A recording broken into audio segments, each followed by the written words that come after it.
Ice is ready, and we are back with another episode of the Empty Netters podcast. CP and I are fresh back from Coachella. Not really that fresh. I wouldn't say fresh. Wouldn't say fresh. Wouldn't say fresh at all. I got a blender voice, dude. Got a blender voice. Mentally, I'm not fresh mentally either. I'm kind of applesauced brain. Emotionally, I'm fresh. I'm high. I'm high. Very high. I feel high.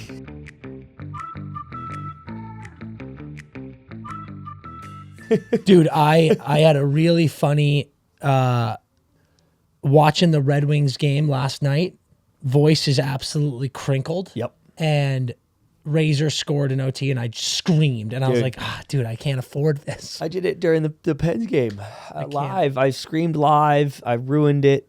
And then I screamed during Detroit, and I ruined it. And then I couldn't sleep. It's just crazy, dude. We're going to snap the puck around today, and this episode is going to be a quick, fun one for you because later in this week, we're going to do an emergency playoff breakdown pod because... Possibly two, by the way. Yeah. There might be an Eastern one and a Western one because there's a couple, those Vegas Kings games on Thursday could really still be up for grabs. Yeah. So we might have to do an Eastern one before, and because these could be decided tonight. Yes. Could be. We got a lot of stuff going on that we got to get into. Before we get into the hockey, want to give a quick shout out to our new partner, War Road Hockey. Unbelievable. If you're checking out everything that CP and I have on, if you're listening on Spotify, Apple, go check out the YouTube, check out the drip that we got going on. We have partnered up with War Road Hockey, without a doubt, the best hockey brand and apparel company in the game right now. TJ Oshie is a big part of this company, working with some unbelievable people, and they've got us taken care of head to toe. Not only are they repping us with the best workout gear, training gear, casual hangout stuff, see the hats, you see the sweatshirts, see the crew necks, they're also making the best top-of-the-line safety gear in the game. We've seen all of these accidents with neck cuts, wrist cuts. War Road Hockey has you covered with this unbelievable Tylo gear that has wrist protection and net protection. They're changing the game in hockey with both apparel and what you're wearing while you're playing, and we are psyched to be working with them. And the best part is for us, Empty Netters merch and gear from now on is going to be with War Road. So you're going to get the highest quality and the best looking gear in the game. We're working with them to make some awesome designs. We can't wait to drop it for all of you to see and to rep. I'm going to be wearing it every single day. It's actually so sick. It's so comfortable. I mean, there's like everything I have on. Yeah, is like it's one of those you clear out the dresser. You know, I'm like, oh yeah, here was the stuff I used to wear in my life. Gone. This is the stuff I now wear. Some people might think that's a joke. I know. I'm being dead serious. Look in my room. I'll take a picture of my room when I get home. When we got all this stuff, I went into my closet, into my section that has my workout gear. I literally picked it up, put it in a bag to bring to Goodwill, and replaced it all with this War Road. Yep. And the good news is we have some really cool stuff coming up with War Road. So yes, just stay tuned. It's going to be awesome. We love them. We love you. This is going to be a great combo. Teaming up with these guys for the long term, best news in the world. Let's rip into our No Bucky warm-up. CP, take me there. It is madness. Okay, let's start with the assists. I like it.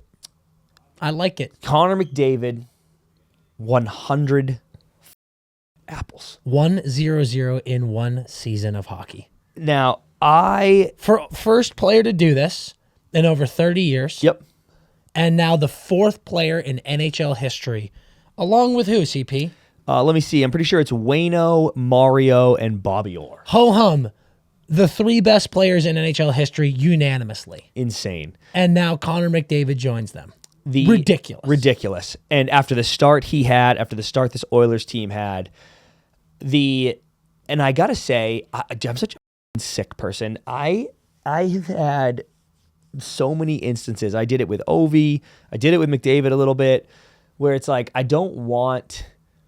All of a sudden, I almost find myself rooting against the greats, and I hate that because it just makes no sense. My stance in life is like live through the greats. It's awesome to be able to say you see all these people play, and when I was reveling in the Oilers' start because I was like, this is hilarious. I can't believe they're gonna miss the playoffs. They're awful. Trade everybody. So then they started to pick it back up again, and I almost got annoyed. And then Connor was firing the assists so hard that I was like, oh, he's 100% doing it. I've accepted this, and this is cool. But then Kuch started firing. Yeah. He was always firing, but then Kuch got so close, and then McDavid was hurt, and somehow my deranged brain was like, oh, that would be funny if Kuch got it and McDavid didn't.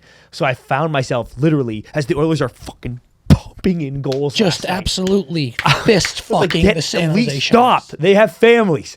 But dude, when they started every goal I'm looking at and it's no McDavid assist, and I'm like, yes, yes, yes. Like I found myself cheering for it because I was like, this is fucking hilarious. I'm going to throw you an olive branch here. I'm not sure necessarily you felt like you wanted McDavid to not get it. I think maybe you were like, it'd be funny if Kuch got it first. Yeah. That's kind of how I felt too. When McDavid was sitting out a couple games, I was like, oh my God. I was like, this would just be fun. And we talk about it's TNT season, baby. It's just, we've had drama, we've had madness all season long. That would have just been an added thing. Like everyone's being like, how do you not give the MVP to Connor McDavid? This is absolutely ridiculous. The guy's going to have meanwhile, Kucherov is just like, Kuch had 100. I'm going to get 100 assists. And he's currently sitting at 99.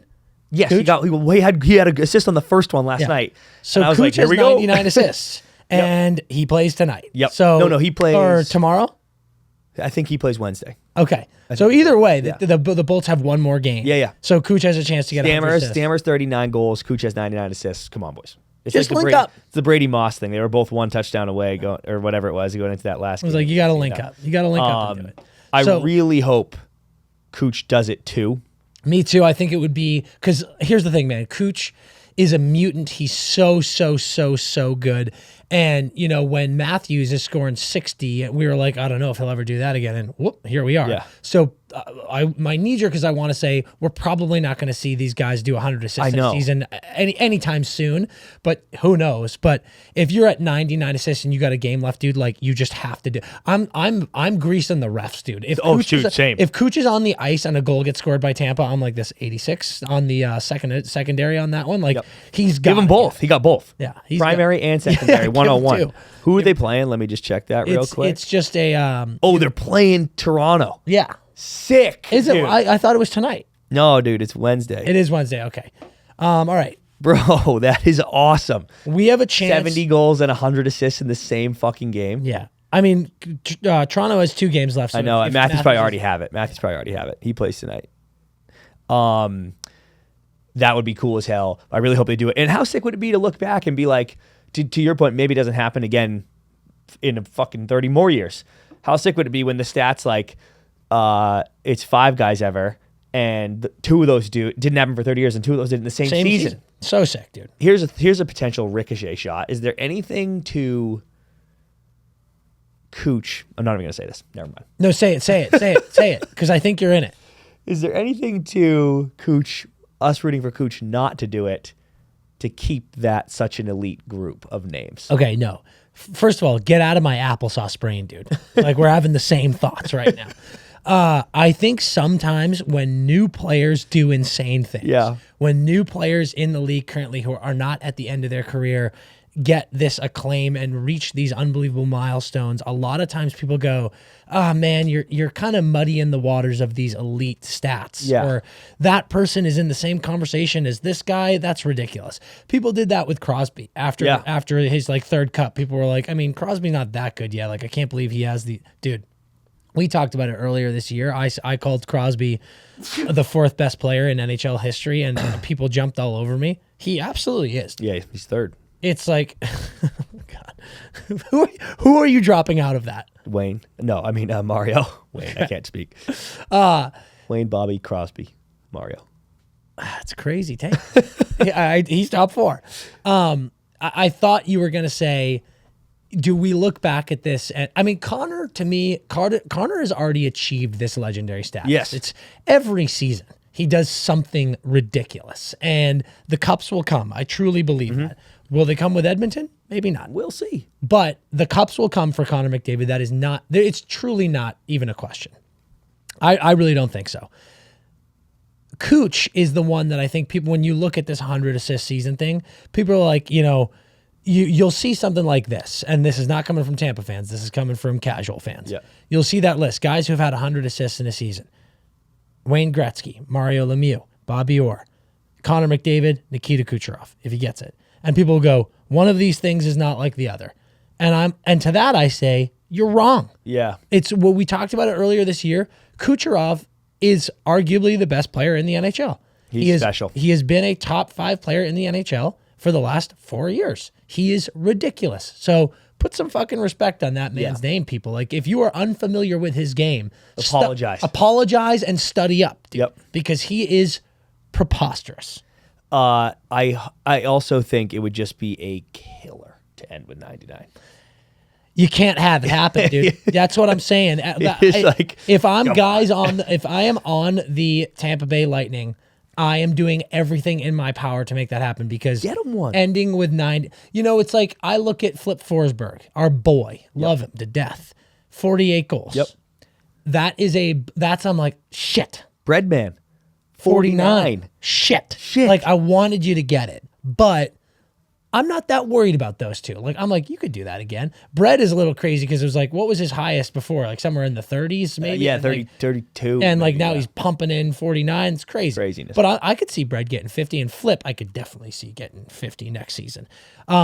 But 99 assists. Apples, Like, that is like clearly harder to do than 50 goals. Yeah, and what's funny is, like, even if it were 89 assists and you're like, I was one away from not the same thing at all. Like 100 assists, you're sitting at 99 with a game left, you have to get it. Come on, to get it. Let's talk Matthews real quick. 69, 2 games left, like you said. 100% doing it, right? Yeah, I think so. They got Florida. They got Florida, who's chilling. Actually, honestly, they got Florida and Tampa, who are both chilling. Like, nothing can move there, really. But it's both good tests. You want to play well against those teams, so I imagine they're going to be trying. He is a natural born goal scorer, dude. Like, the man was put on this planet to snap pucks into the back of the net. And I'll say this, he had that teeny little period where he cooled off a bit, and we were on the pod here several weeks ago saying, I don't think 70's in the cards anymore unless he has like a Hattie in the next couple games. And then either he did the Hattie or he had 3 straight games with 2 goals each. And it was just like, oh, that's how you do it as well. So the pressure has been put on Matthews here. And I've said it a couple times here the last week or two. The Leafs are playing way better than people think. It's not like they're just ragdolling bad teams and they're losing a bunch of games, but Matthews is getting his cookies. It's like, nope, they're winning big games against good teams and Matthews is scoring. So the pressure was put on him personally of, you've got 70 goals in your sights. Are you going to do it? It was kind of like McDavid last year. It's like, are you going to get up there? And he cooled off. Matthews is like, yep, I am going to do it. And he's just been scoring. And he scored his last game, and now he's got 2 games to get 1. I think you would be a fool to bet against him. Dude, so on March 29th, we were sitting here being like, he's got 2 weeks left. He's got 1, 2, 3, 4, 5, 6, 7, 8. He had 10 games left. And we were like, I don't know. It's going to be tough. Here are those 8 games, his last 8 games. Goal, 2 goals, goal, 2 goals, goal.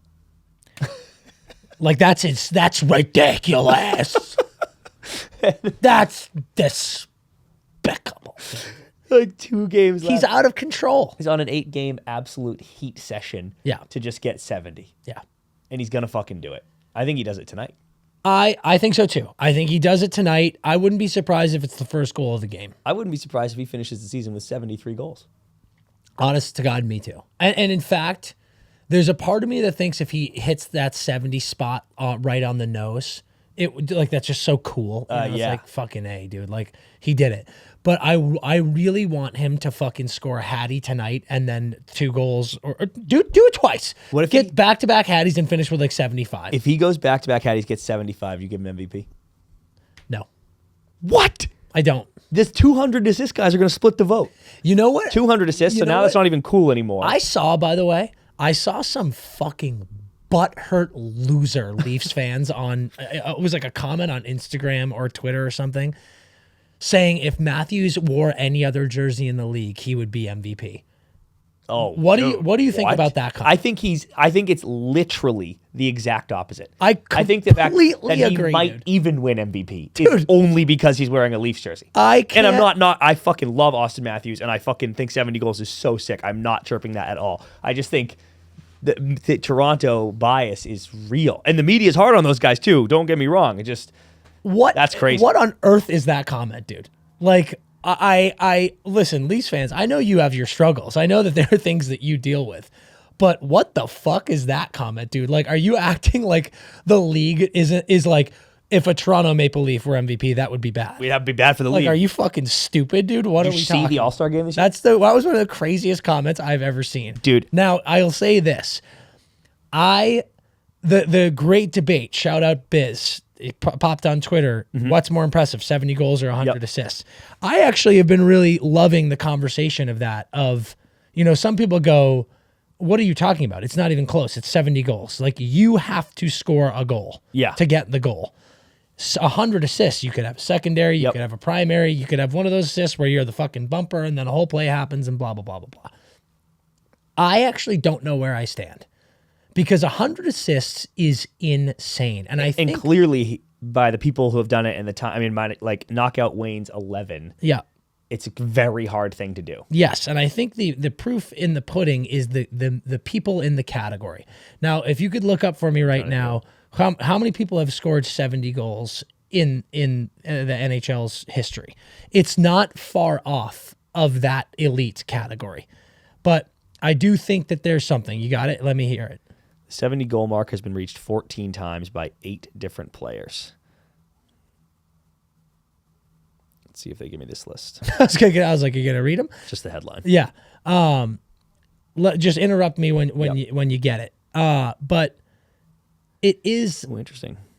The last time was the 92-93 season, which was Timu and McGillney. Yeah. But it's funny, I didn't realize like the assist season was 91. It's equal. It's over 30 years for both, which is why, dude. Oh my God, this NHL season has been fucking unbelievable. So many cool storylines, so many amazing things, so much fucking drama. How in the world did you not have this list yet? This article just sucks. It just is reading everything but the names. They don't want to give you the names. I've never been more embarrassed with your Google search abilities. Never more embarrassed with Google. Okay. Wayno 4 times, Mario twice, Brett Hull 3 times, McGillney once, Timu once, Bernie Nichols once, Yari Curry once, Phil Esposito once. So there you have it. Elite names. Yep. Elite names, no matter which way you slice it. And I love that what you just brought up, both been over 30 years. Yep. So here's the question. Do you take any stock in 14 times or how many different guys? 8 different guys. 8 different guys. 8 different guys. Times, and the other one was 13 times. The assist is it's happened 13 times. And 11's Wayne. Yeah. But either way, 3 guys have done it. Yeah. Or now 4 with Con. Yep. I don't think that makes it for me go, that one's more impressive, but I do think that's an important thing to look at. More elite category or more more elite company. More elite company. But dude, it's equally absurd. Yeah. Now, so a goal is just so much harder to get. I disagree. Than an assist? That's a ridiculous take. It is a ridiculous. It's the number though. Yeah. And also, like, fuck off, dude. Assists aren't easy. You know I know. What I mean? Like, it's just like there are guys out there who fucking don't get on the score sheet at all. Like it is harder to get a goal, yes, but it is not easy to get an assist. Yep. Let alone 100 of them. And also, the difference between 170 is something that shouldn't be flippantly tossed to the side. Yeah. That's 30 more. Fair. Like that's a lot. So, Austin Matthews MVP.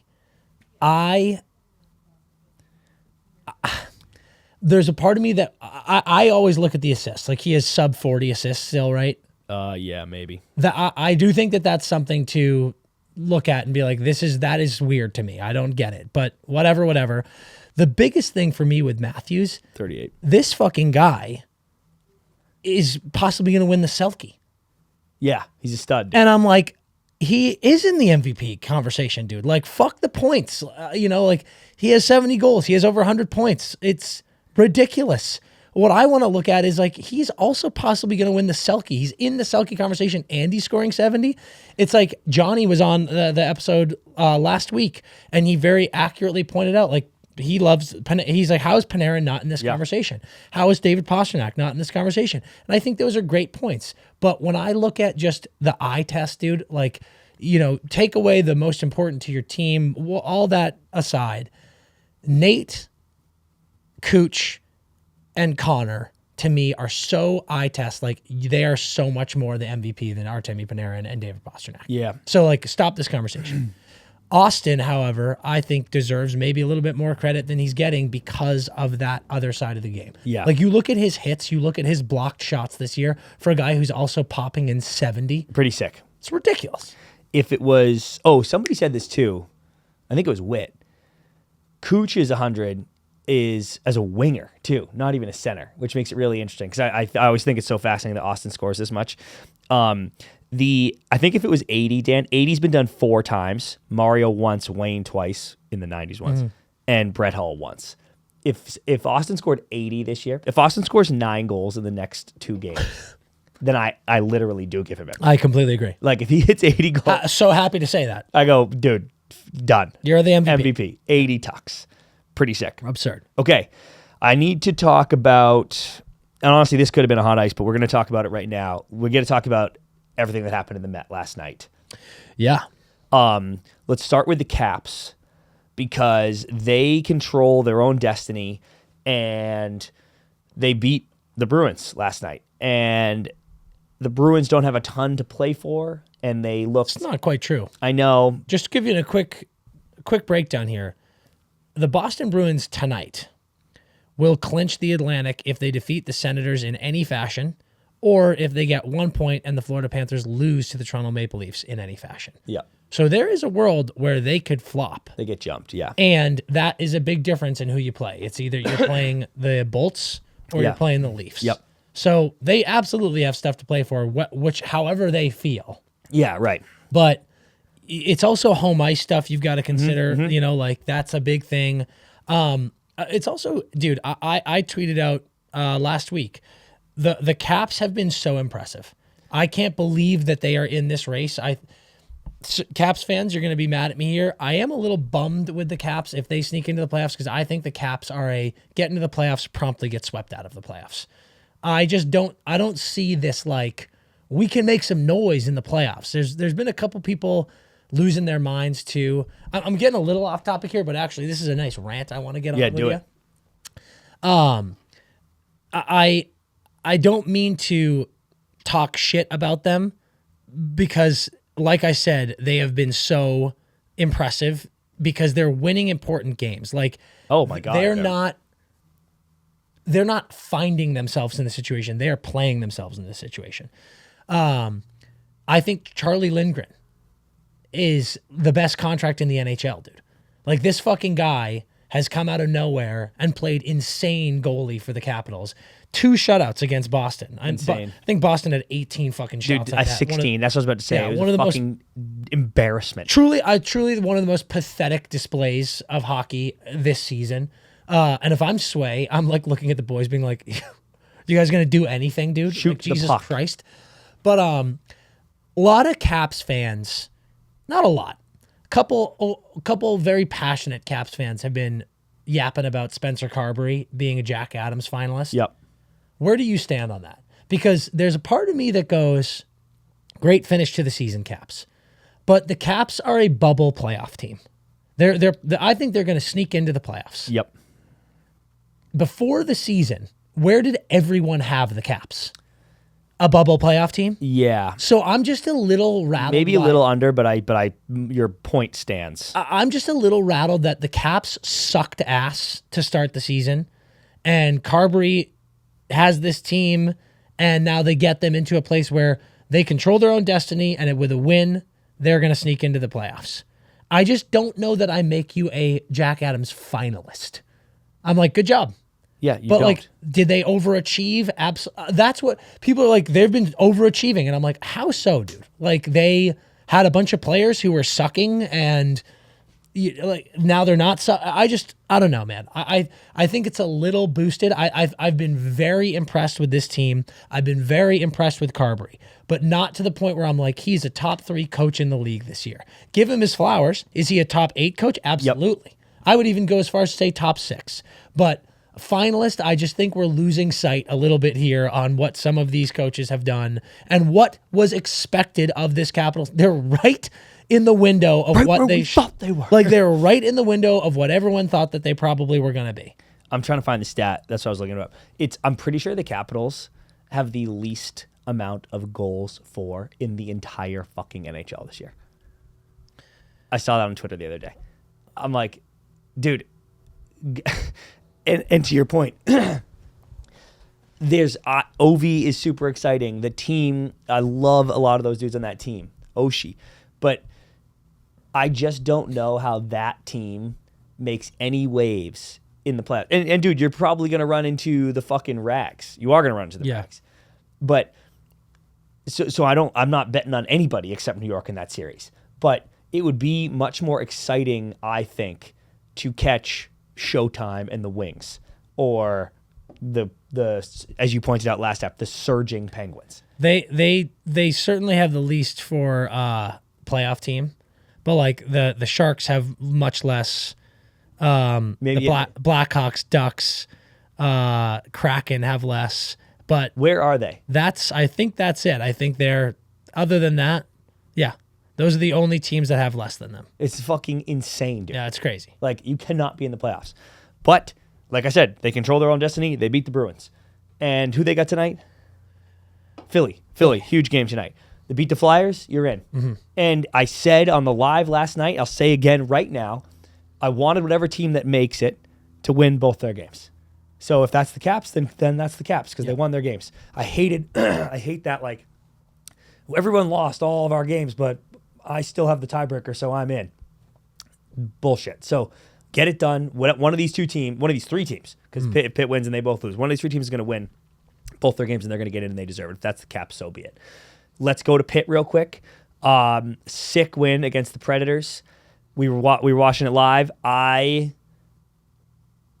It feels like too high of a mountain now, I think. Yeah, you need 2 teams to lose. Yeah.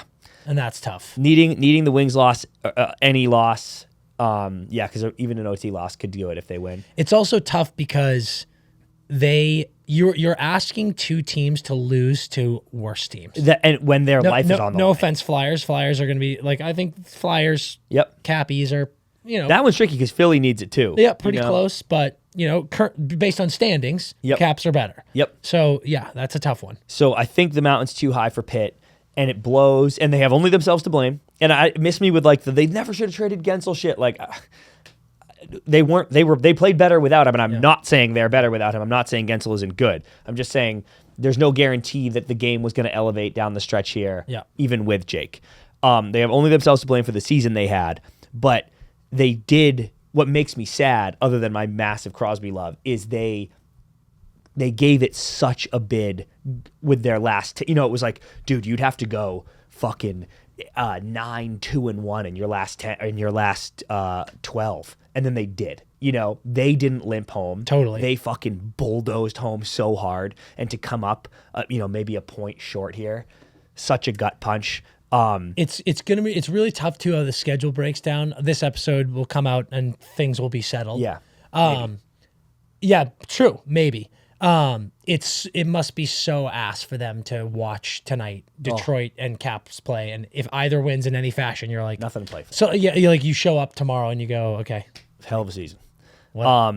Just massive stick taps to Sid. What a fucking sick goal last night. Literally turns his stick over, pool cues it with the nose into the net. So good, doing everything. So that was crazy.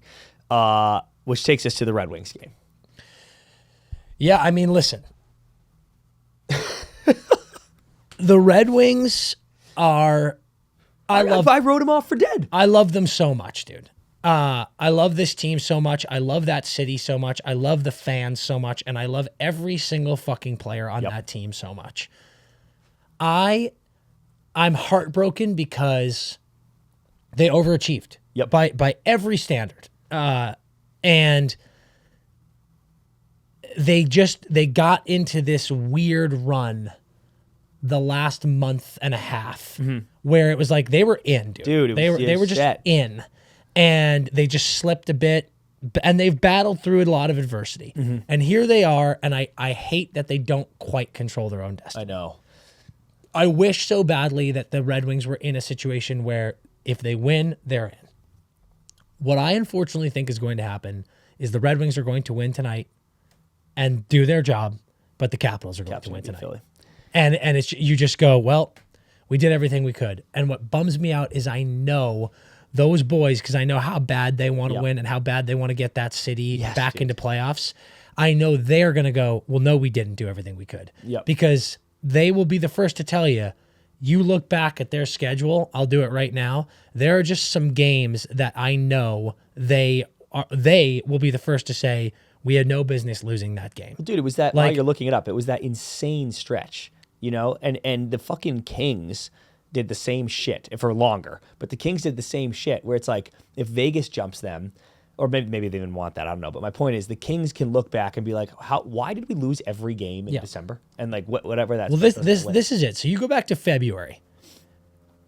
Big win, 5-0 win against the Flames. OT win against the Kraken. OT win against the Avs. Huge. Thumping of the Blues. OT win against the Blackhawks. Thumping of the Caps 8-3.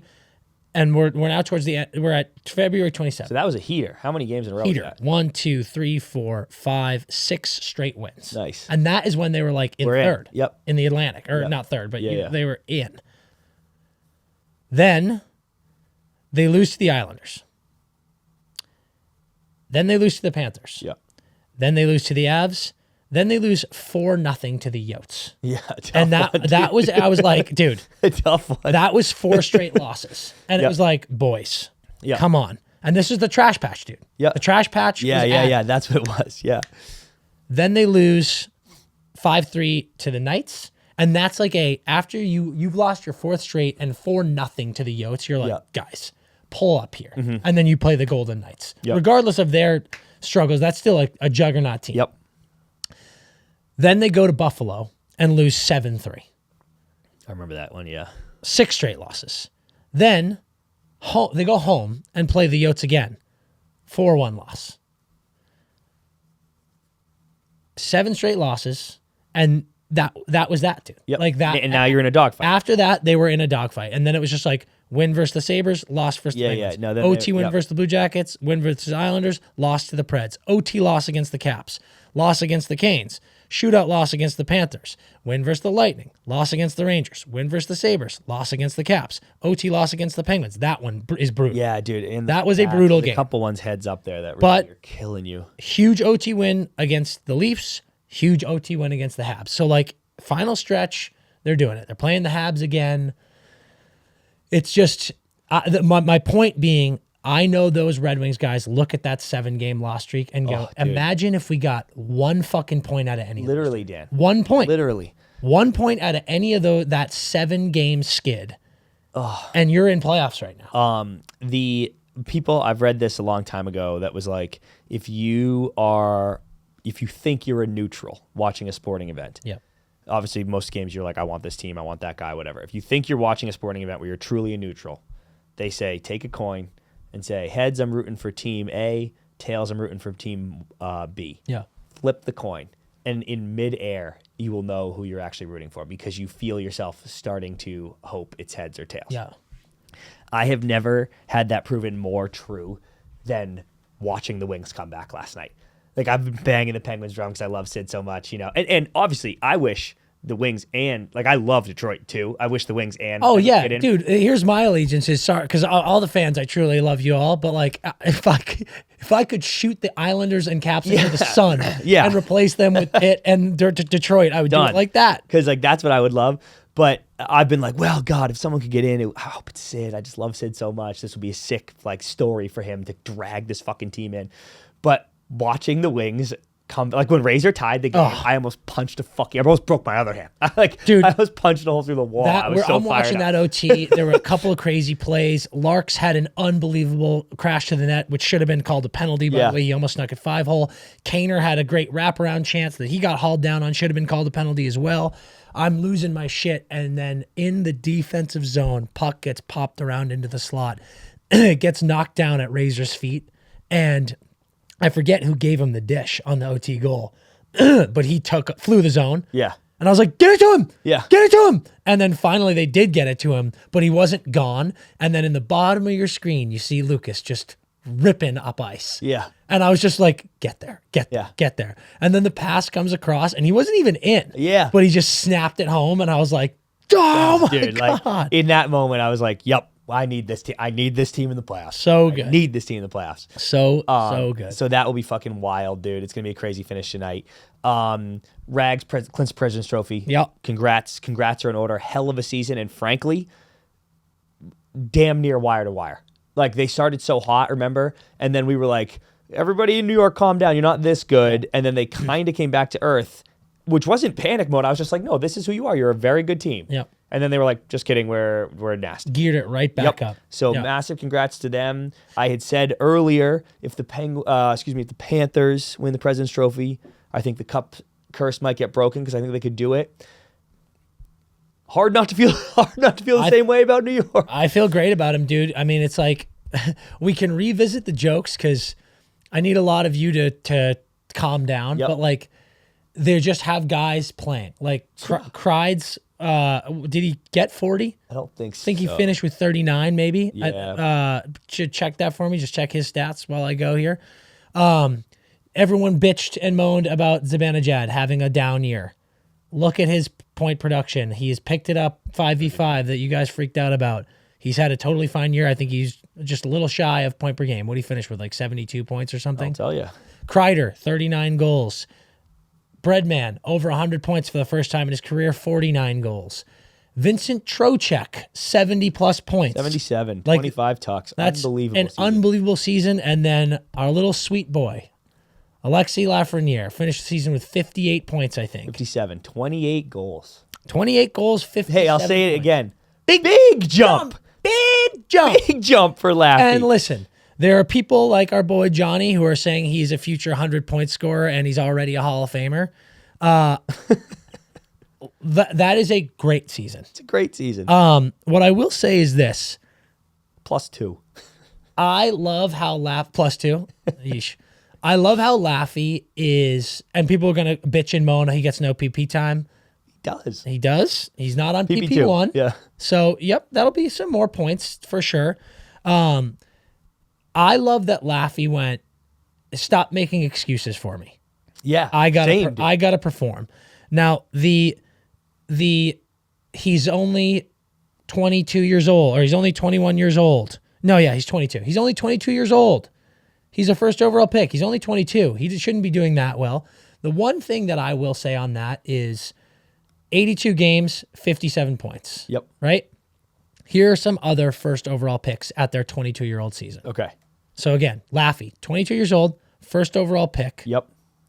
Playing with Artemi Panarin, a top 5 player in the NHL all season long. 57 points. At 22 years old, Sidney Crosby, first overall pick, 81 games, 109 points. Yeah. Connor McDavid at 22 years old, 78 games, 116 points. Steve Stamkos, first overall pick at 22 years old, 48 games, 57 points. Yeah. Jack Hughes. Same amount of points as Laffy. Yeah. Jack Hughes at 22 years old, 58 games, 71 points and counting. That was this season. Yep. And when I made this, and I don't even know, like, look it up what he has now. Yep. They shut him down, I think, so probably close to that. Rasmus Dahlin, a defenseman, 22 years old, 78 games, 73 points. Austin Matthews, 70 games, 80 points. Nathan McKinnon, 74 games, 97 points. Patrick Kane, 73 games, 73 points. John Tavares, 48 games, 47 points. Taylor Hall, 75 games, 80 points. So this is not shitting on Laffy. Yep. At all, because It's a fucking great year. big fucking jump, dude. Yep. 28 goals. That is no joke. And wasn't on PP1.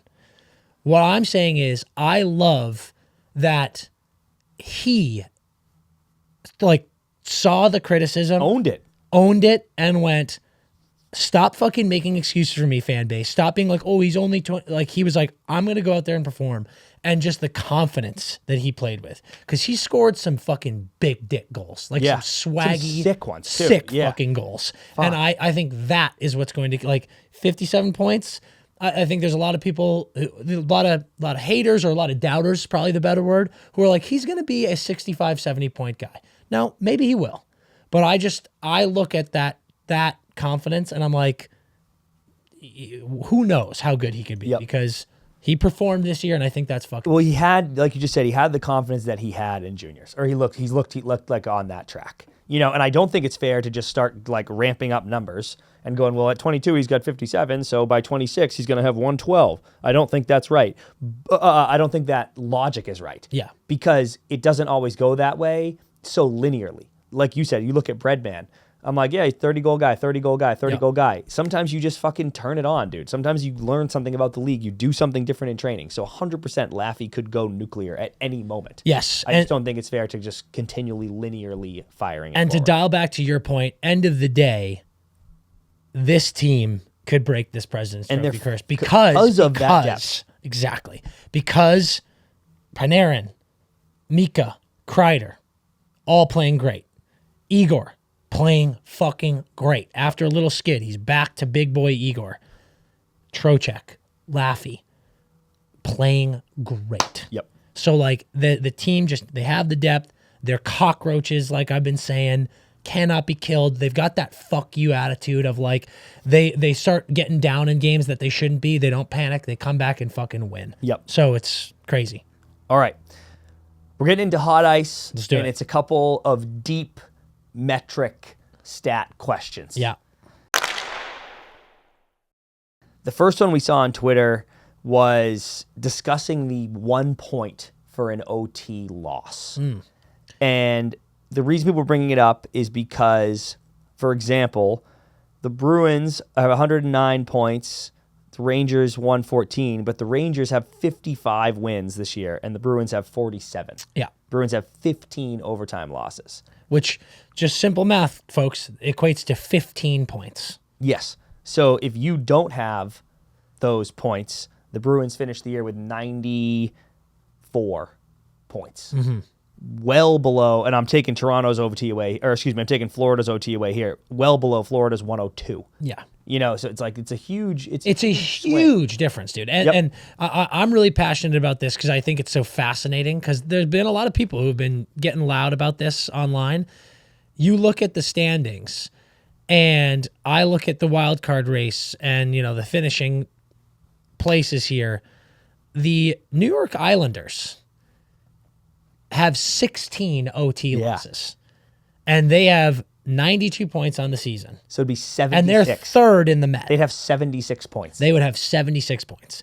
And that is a, like, there's a lot. They have less wins than the Caps, right? Don't they have less wins than the Caps, less should. wins than the Wings, less wins than the Penguins? They have 32 wins. The Caps have 39. The Wings have 40. Pittsburgh has 38. Or sorry, what did I just say? The Islanders have 30. Did I just say 32? Yeah. Yeah, sorry. The Islanders have 38 wins. Caps have 39. Detroit have 40. Pittsburgh has 38. Flyers have 38. Buffalo has 39. The Devils have 38. Like, it's just, it's nuts how much that OT loss point ends up mattering. And the question I have for you is, do you like it or do you hate it? Because I can't really tell. There's a part of me that because here's the thing, guys. Everyone needs to remember this.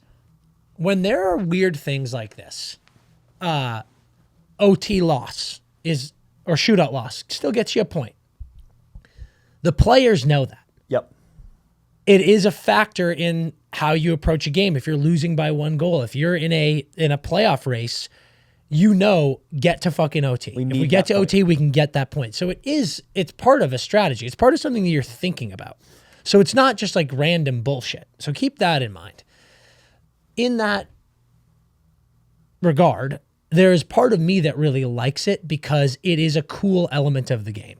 It's a cool element of the game of when you're in a point race and you're losing by a goal or two, you're on the bench going, just get 2. Yep. Get to OT. Yep. You know, I think that's interesting. However, I do love the purist take of like, win the fucking game, dude. Yeah. If you want points, win the fucking game.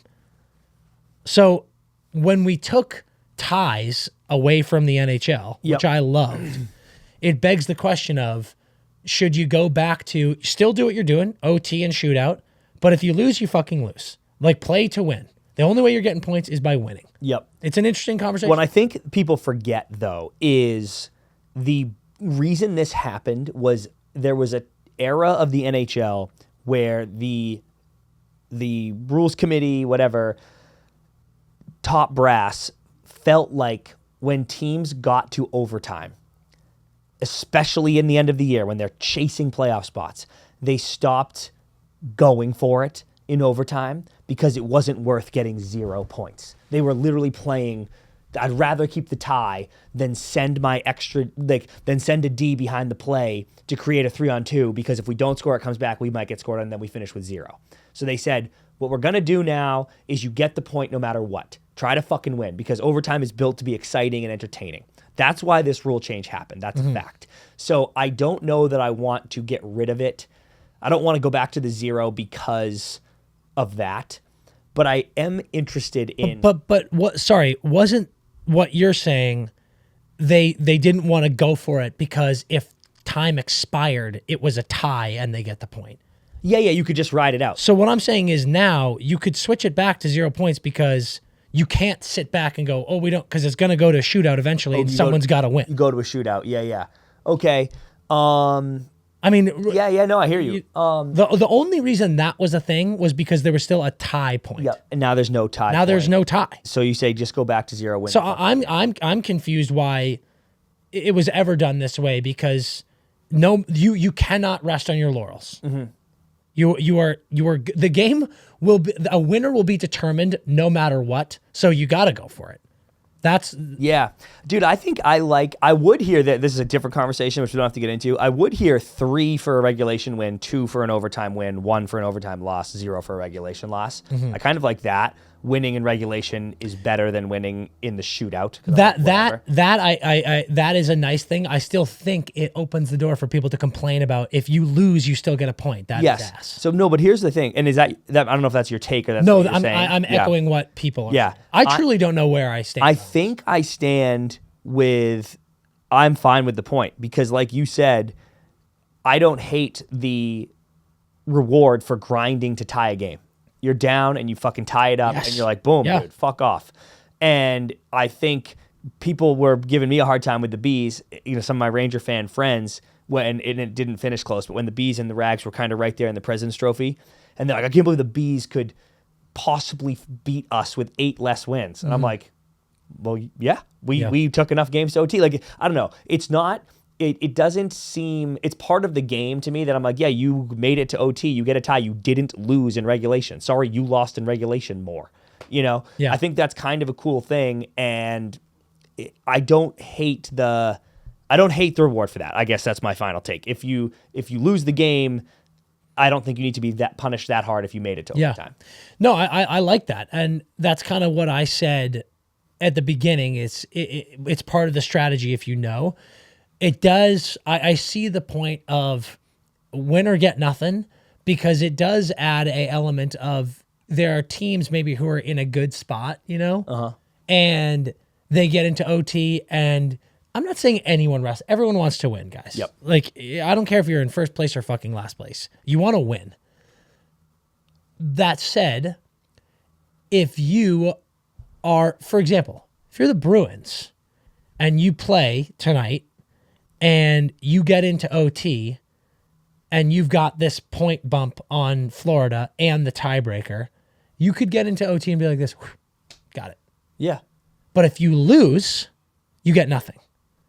That is the cool difference of like, you open the door for more drama, maybe, if we go back to the, no matter what, any loss is 0 points. Yeah, fair. It's probably more drama. It's going to be few and far between, but I think it would possibly add to some more drama. And it is interesting to look at if you take away the overtime loss point, the playoff picture looks very different. Yes. That's oh my interesting. God. Yeah, absolutely. And it was I'm Mr. fucking 1 through 16 over here. Yeah. Where I'm like, just put the best teams in. I do admit the OT loss. Because, dude, like the Islanders, not to keep dogging them, and this is kind of true for most teams actually. The Islanders are 38, 27, and 16. Okay? So add 27 and 16. That's 43.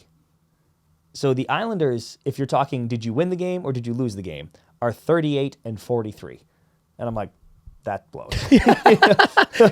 Yeah. Like that, I do allow that the OT loss, which is a loss, allows teams with a pretty bad win-loss record to get in the playoffs because they just grinded out points here.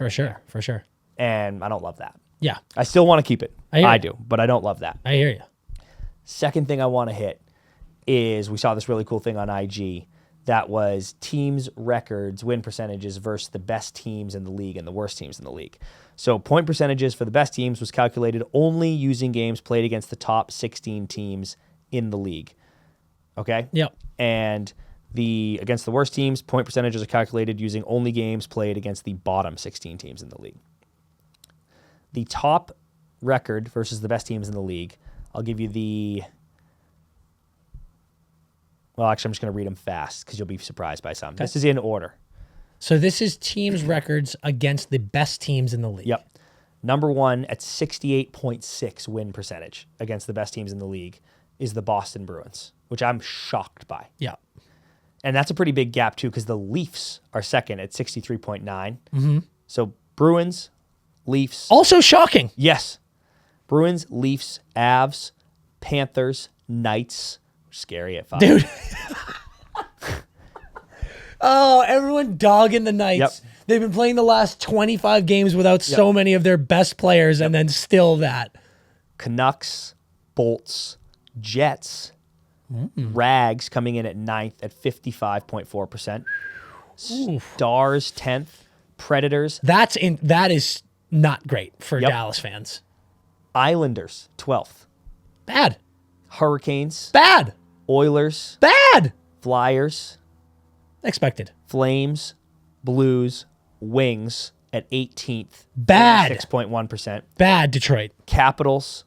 Real bad. Wild. Kings 21st at Yikes. 44.9%. Yikes. Kraken. Sabres. Penguins at 24th. Dude, and that is, given their goal differential, that is why they are where they are. Yes. Yeah.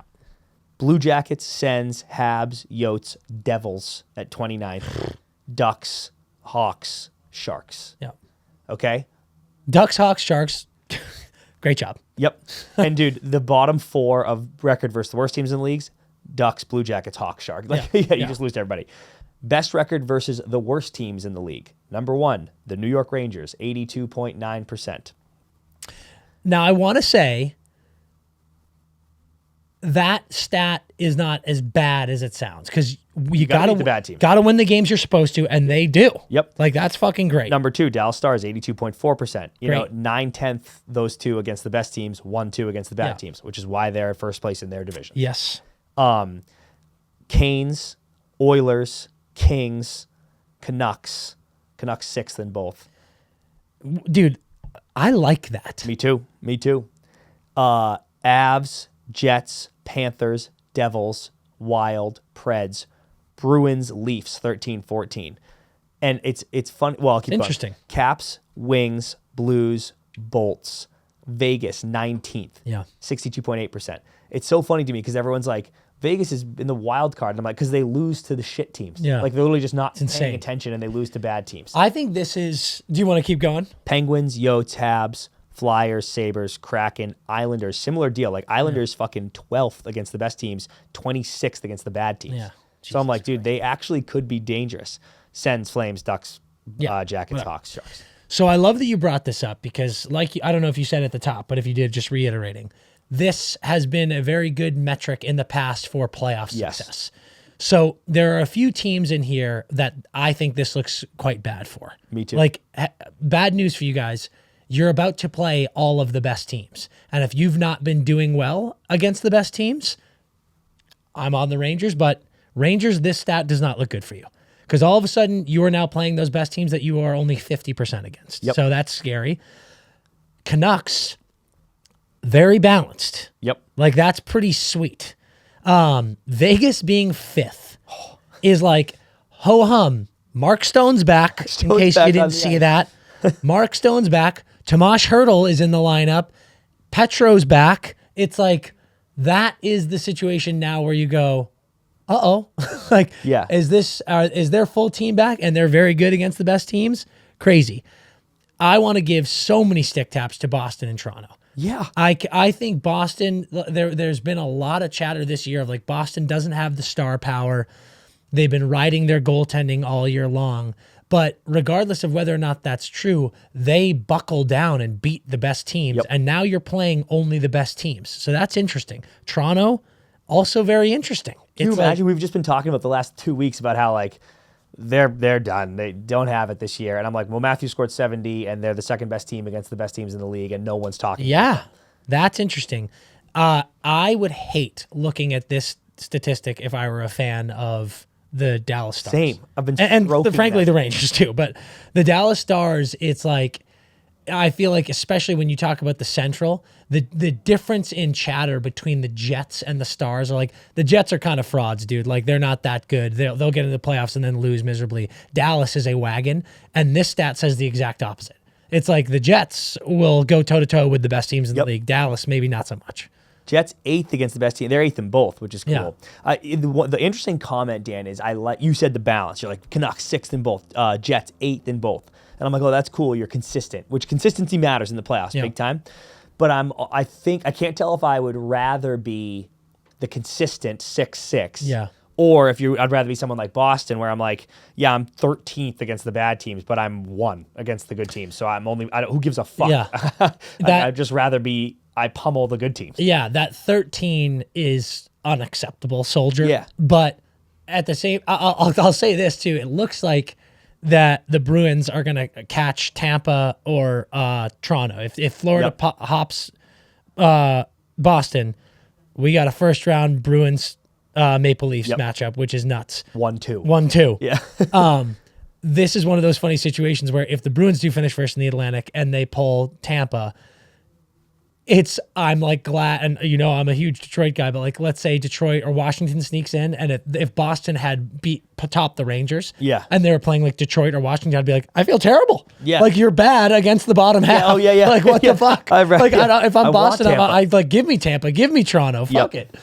The top 5 of Boston, Toronto, which I said are surprising to me, and I don't have either of them making good cup runs. But then you go Avs, Panthers, Knights. That is not surprising to me at all, and that's a scary bunch. And I'll tell you what, dude, Avs, Panthers, Knights are teams that you and I both, as well as a lot of other people, have been like, one of those teams is very well going to win the cup. That stat proves it, that's, I mean, fucking Christ, man, the Avs being that high, I'm like, of course. Yeah. And 2 other fan bases that I'd be concerned is Canes Oilers. Canes Oilers are 3-4 against the worst teams in the league. 13-14 against the best. And the knock on those 2 teams in the last handful of years is like, they're a great team, regular season team. Not when you play the good team. And I'm like, whoops. Yeah, that's why when you read it, I went, bad. And like if I am a fan of either of those teams, I'm like, fuck me, dude. Come on, dude. Really? And this isn't, there's some cool trends. I'll post this. There's some cool trends. It's, the IG is data-driven hocky. Yeah. There's some cool trends huge shout out. in the past about the teams that are top of this list have won the cup the last several years. But no guarantee, like you can get hot. But I thought that was just so fascinating to see. Very. And just fucking eye-opening, like some of these teams just not being able to get it done, or like the good teams falling asleep against the bad teams is actually the funniest to me. Agree. But you can really hide it by pummeling the bad teams. That one is, it's wild. I put so much more stock in the top one. It's like, like the Kings 5th against the bad teams, 21st against the good teams. And I'm like, you're fucked, dude. Oh yeah, like I'm like, God damn it. Come on. But like if you're one of these top teams in the league and you're below 7, honestly, in that top one, I'm like, I don't feel great right now. Like that's not good. but it's wild. It's wild to see. All right. We've got a huge week ahead. Huge night tonight. Big night huge tonight. Night tomorrow. Huge night Thursday. The results, by the time you guys listen to this Wednesday morning, you know, we're very likely going to have the East set, but maybe not. Yep. Later this week, some surprise pods, some surprise YouTubes. We're just going to break down the playoffs. Crazy shit we're going to do. Saucy predictions in those because we'll have playoff stuff set. We're here. Yeah. We're here. Hey, strap in, ladies and gentlemen. Been the craziest regular season in recent memory for either of us. I imagine a lot of you.